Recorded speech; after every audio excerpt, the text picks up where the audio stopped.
Good morning, ladies and gentlemen, and happy New Year 2023. Oh my goodness. I've started the year with a speed, but no, not just a speed, but yes, with a speed, but with the minimum speed, medium one. Okay.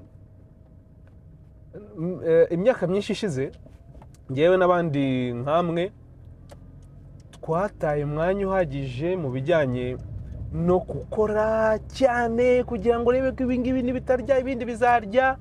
Uyu mwaka 2023 rero reka tugerageze akantu kamwe. End of the year tuzongere tuganire mumbwire ko iyi astuce itazabafasha twese hamwe, nanjye ubwo ngiye kubikora. Let's focus on one thing after another. So meaning tureke gukora ibintu byinshi icyarimwe, ahubwo tufate kamwe tukiteho, n'ubundi twataye umwanya uhagije nta gafaranga kari kwinjira. Noneho tuvuge duti aha, imyaka twataye ni mike ugereranyije niyo tugiye kuzamara kameme.